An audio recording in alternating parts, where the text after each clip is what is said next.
impeachment ni Sara Duterte. Yung sinabi ni Kapunan, nasaan ang diretsahang pagtanggi? Nasaan? Tayo dito, ulit-ulitin ko pa ba naman, pro-impeachment tayo dito. Shoutout sa mga kapatid natin na nandiyan sa Facebook. So, no clear denials. Wala ba? Wala ka talagang malinaw na pagdideny. Yung impeachment defense is more like bubble bath, not bubble bath. Sabi ni Kapunan, 'di ba? Nasaan yung diretsahan mo kasing pagtanggi? Bakit umiikot yung depensa pero walang direktang sagot? Hindi ang tanong kung magaling o hindi ang legal team ni Sara Duterte. Ang mas mahalagang tanong ay kung bakit, ayon kay Attorney Lorna Kapunan, maraming paliwanag, ngunit kulang ang diretsahang pagtanggi sa mga pangunahing aligasyon. Kulang na lang aminin mo talaga eh.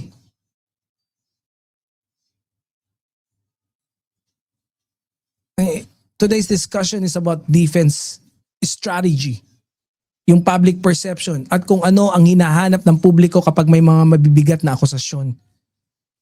Mga tropa pips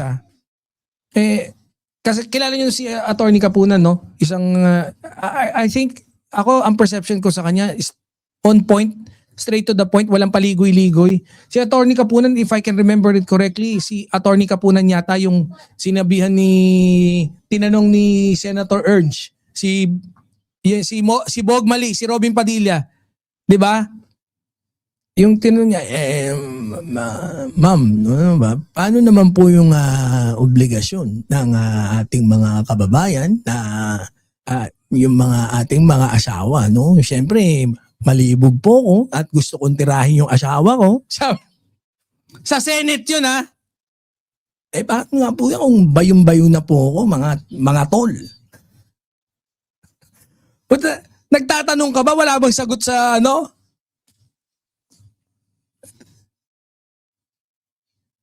Kasi alam nyo, no, yung mga bubble bath, and so on and so forth,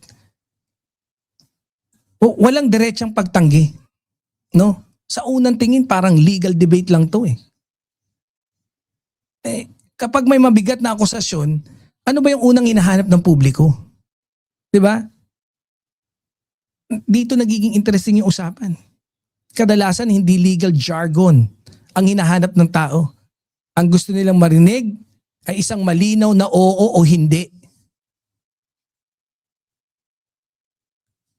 Ang gusto nilang marinig is yung isang clear, no? Malutong-lutong na yes or malutong-lutong na no. Parang estudyanteng tinanong kung nangopya sa exam. Sa hilip na direktang sumagot, nagkwento siya tungkol sa attendance, sa grade, sa classroom, at yung pakiramdam niya sa classroom environment.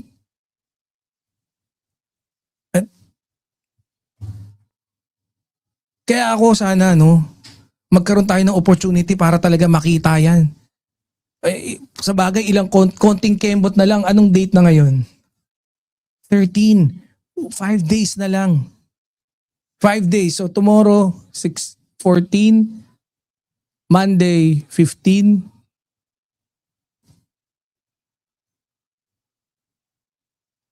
Oh, 5 araw na lang. Akala mo may binilang. Akala mo may binilang eh, no? Oh. Bakit kasi ayaw mong sumagot? Bakit ayaw? Hindi ayaw sumagot eh. No? Talagang ligoy-ligoy yung sagot. Wala nga direktang pagtanggi. Kaya nga dito nagsisimulang dumadami ang tanong ng publiko eh. Parang tanong mo, no? Yung makita mo yung payslip ng understaff mo, yung bataan mo, putya, jowa ng boss mo, putya, pagtingin mo sa payslip, mas malaki pa sa sahod mo. Yung tauhan mo. Kaya alam nyo mga kaibigan, mahalagang tandaan na si Attorney Kapunan ay nagsalita bilang bahagi ng prosecution perspective. Isa sa mga prosecutor. Natural na hahanapin niya ang mga kahinaan sa depensa. At dito maraming mapapatanong eh. Bakit ang pogi ni Banat Boy? Hindi. Kung sapat ang depensa, bakit may mga legal observers na nagsasabing kulang ang direct confrontation sa mga allegations? 'Di ba? Kaya hindi ibig sabihin na tama yung agad yung kritisismo ni Attorney Kapunan. Pero pinapakita nito na kung saan umiikot yung debate. Parang boxing match na inaabangan ng audience. Habang ang isang kampo ay naghihintay ng solid punch, pakiramdam nila puro footwork muna ang nakikita nila. 'Di ba? And that's where perception becomes very important. Mga friends, the biggest issue here is not kung sino ang mas mahusay na lawyer. The bigger issue is kung alin ang dalawang narratives ang paniniwalaan ng publiko. At dito lumalabas yung totoong issue eh. Sa mga high-profile impeachment cases, hindi sapat na may legal argument ka. Kailangan malinaw rin sa publiko kung paano mo sinasagot yung bawat accusation. Diba? Kapag ang usapan ay umabot sa credibility at trust, mas magiging mahalaga ang clarity kaysa complexity. Parang customer na nagtatanong kung gumagana ang produkto. Kapag 10 minuto mo nang pinapaliwanag ang company history, pero hindi mo sinasagot ang tanong, babalik pa rin siya sa parehong issue. Bakit hindi gumagana yung produkto?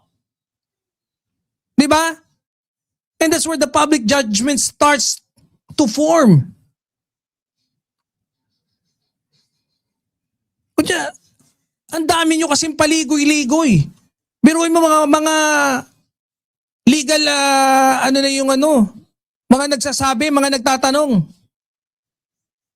Kaya, alam nyo no? Sa dulo, lahat ng ito ang impeachment ay hindi lamang laban ng mga dokumento at abogado. Ito rin ay laban ng credibility, clarity at public trust. Dahil kapag mabigat ang aligasyon, ang unang hinahanap ng publiko ay hindi kung gaano kahaba ang sagot, kundi kung gaano ito kadirekta. Putya, pagpaligoy-ligoy natural. No? Bebengkang-bengkang din yung mga inang. Pero, pardon me, kasi talagang ako, excited na ako sa impeachment. I really want to see the end of it. Kasi hodang ma-impeach or hindi, isa lang yung malinaw para sa akin. 2 beses siya na-impeach sa House. Kung mai-impeach siya rito, hindi siya mai-impeach, I know for sure, syempre politika. And I cannot blame the senators kasi talagang political in nature naman yan, botohan talaga and it's a number game.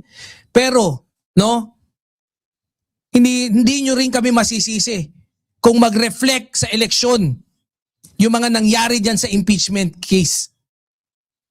Hindi nyo kami masisisi. Pero kung ma-impeach si Sara, panalo yung taong bayan dyan.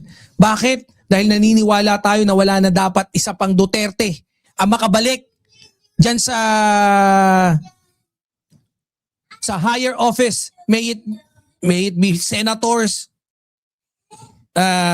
vice president, or even lalong-lalo na sa pagiging presidente. Yun yung ating dalangin, no? Na sana wala nang makapwesto sa ganyang katataas na posisyon ang isa sa mga Duterte. Bakit? Hindi dahil lang trip-trip natin, kundi nakita naman natin kung paano sila yung pamamalakad, paano maging kupal.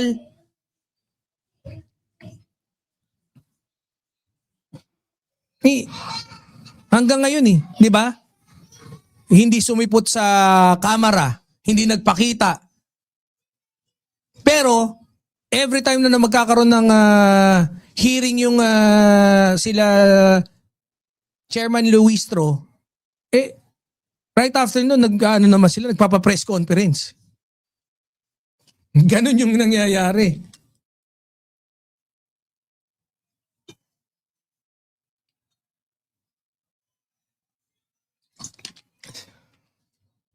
Pero, ako, no, kahit alam kong matatalo tayo sa number game dyan sa impeachment, umaasa pa rin ako. I'm still very hopeful na sana matuluyan to. Sana ma-impeach, no?